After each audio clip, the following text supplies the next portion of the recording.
Mr. Chancellor, Mr. President, honored guests, graduands, ladies and gentlemen, the highest honor the Senate of a university can confer upon an individual is an honorary doctorate.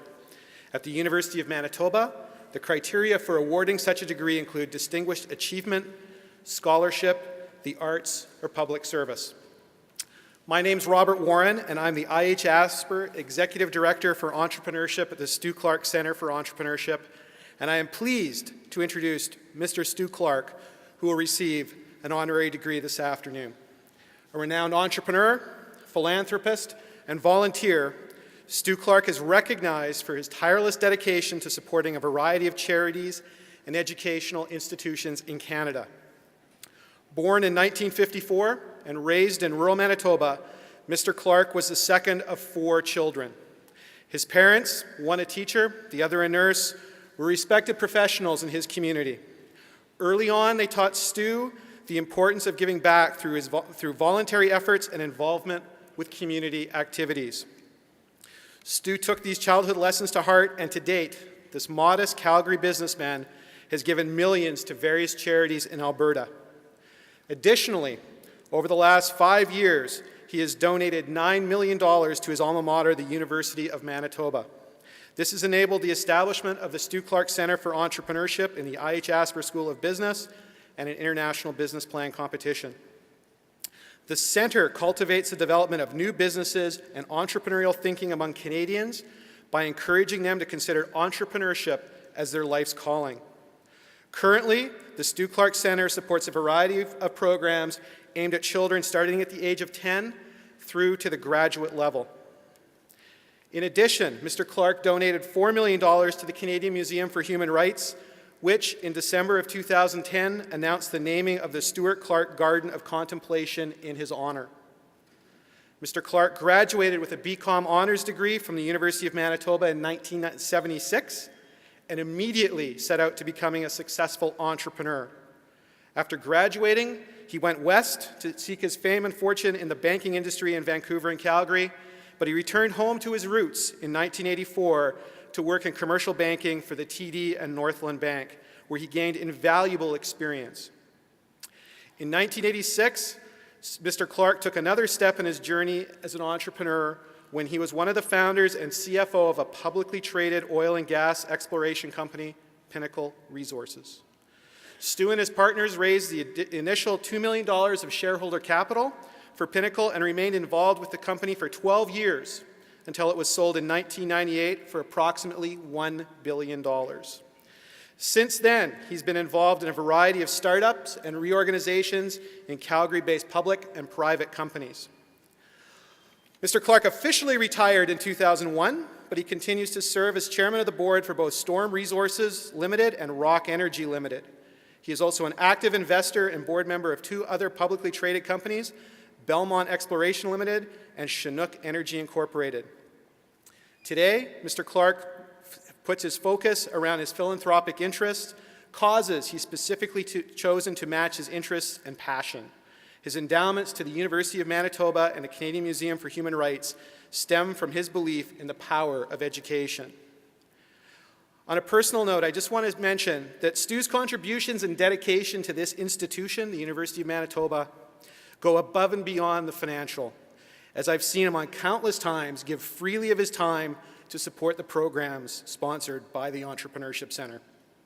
He takes an active role in our international investment competition by serving as a finalist judge, and he regularly flies to Winnipeg to attend events celebrating the entrepreneurial accomplishments of University of Manitoba students. For those students that travel to Calgary, Stu's always willing to meet with them to answer a question or give them career advice. From these actions, it's clear those early lessons passed on by his parents have had a tremendous influence on Stu's outlook on life. Mr. Chancellor, it is an honor for me to ask you on behalf of the Senate of the University of Manitoba that you confer upon Stu Clark the degree of Doctor of Laws honoris causa.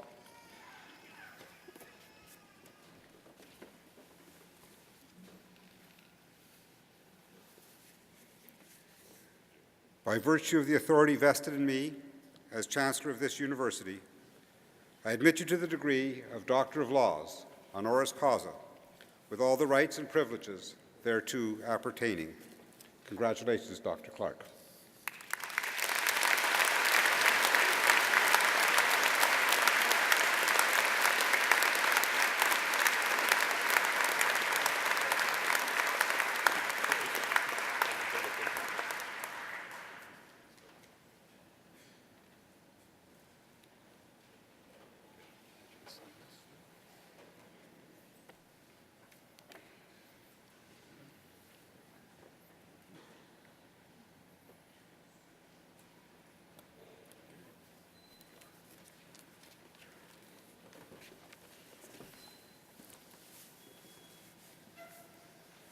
Sure this hat stays on.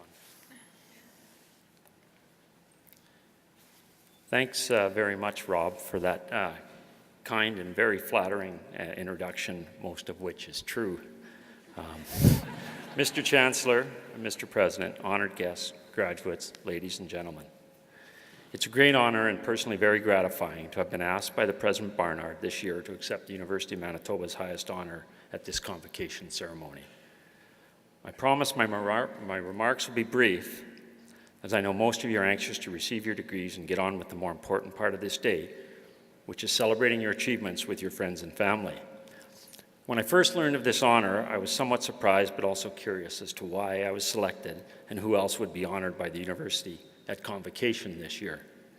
The list of others include 8 well-known and highly regarded recipients who have distinguished themselves in a wide variety of fields, including politics, public service, volunteerism, medicine, science, and business. I'd like to take this opportunity to congratulate them all. As much as Rob's citation describing me was accurate with respect to my financial commitments to the university and other charities, his other remarks helped me get over another difficulty I was having. I wasn't sure a financial contribution could be enough to include one in a highly deserving group of honorary degree recipients who have dedicated much of their lives to improving the lives of others in so many different ways. After thinking about this a little longer, I realized that despite what our varied contributions were and continue to be, there's probably a common thread among all of us that bring us together this week. We have all pursued our career, community, and philanthropic interests with strong commitment, persistence, and passion. I'm really only qualified to talk about the discovery and persistent pursuit of my own passions, but hopefully with that, you may find some inspiration as graduates to find and pursue yours. I believe if you do, great things can be accomplished. When I graduated in '76 from Commerce, as it was then known, I had no idea what I wanted to do or where I wanted to do it. The concept of persistence and passion for anything was foreign to me. I, like probably most of you, just needed to get a job and make some money. Well, 10 years later, after 4 banking jobs, a small business venture, and a year at law school, all of which could have provided successful careers, I was still looking for a job and trying to make some money. Passion was eluding me, and I really hadn't persisted at anything. The light finally came on in '86 when, after my last banking job ended with the bank going broke, I really did need to make some money. With the help of some friends, family, and business associates, I launched into a high-risk oil and gas exploration venture. The venture had tremendous financial upside if successful, but given my family and financial situation at the time, it also could have had devastating financial consequences. When I say the light went on, I mean I suddenly realized my passion was my enjoyment of and ability to tolerate and manage risk. I was a risk taker, and I didn't know it until I laid it all on the line. Persistence and patience were also necessary, as I quickly realized there was no fast or easy money shortcuts. I spent 12 years at the first venture and another 3 at a smaller but much more financially successful oil and gas venture before retiring from day-to-day business responsibilities at age 47. At that point, I hadn't lost my passion for risk, but had made enough money and was ready for a new and different challenge. Initially, retirement didn't sit very well. My wife said I was fooling myself, as I was still going into the office every day, except now I was welcomed with open arms because they didn't have to pay me. She made me think about what I was really doing, and if I was going to retire this early, I'd better find some other interests. I took that advice to heart, except my passion for risk persisted, and at age 50 I took up flying. I obtained my pilot's license, and after a couple of near misses, a medical problem or two, mechanical and weather issues, I found I couldn't really go anywhere, and that pursuing this passion was just plain foolish, if you'll pardon the pun. At the same time I was learning to fly, another light went on. I was 50 and hadn't made a will. Realizing how irresponsible that was, I quickly cobbled together a document which provided well for my family, but also the charitable interests that were important to me. Again, my wife's common sense prevailed. She questioned, when is enough enough, and why I wouldn't consider giving back now, when I was young, healthy, and had the time and energy and resources to be meaningfully involved. She was right again. With that, I discovered a new passion that was far less risky, but far more personally rewarding than any successful financial venture that I've been in. My home's in Alberta, but my heart is in Manitoba. And it is here that my new passion for philanthropy was seeded and thrives. My involvement with the University of Manitoba, Asper School of Business, and the Canadian Museum for Human Rights has been a rich and satisfying experience at a time in my life when I can clearly see and enjoy the benefits of my commitments to these great causes.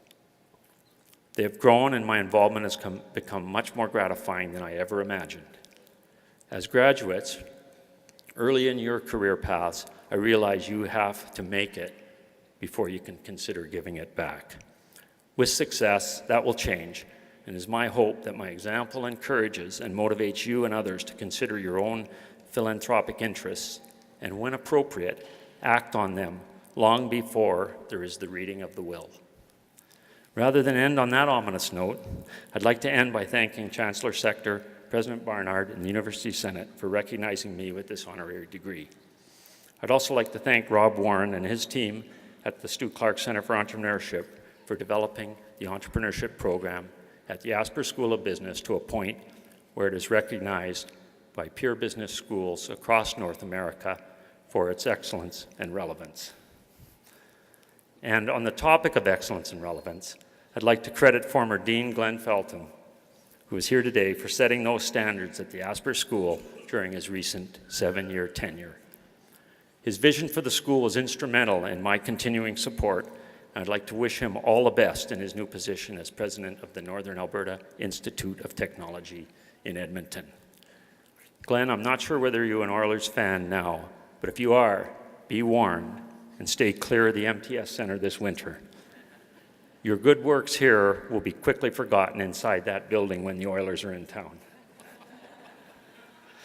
To the graduates, I wish you all the very best as you move beyond the university walls into a bright and exciting and passionate future that your experience here will no doubt help you achieve. And thank you very much.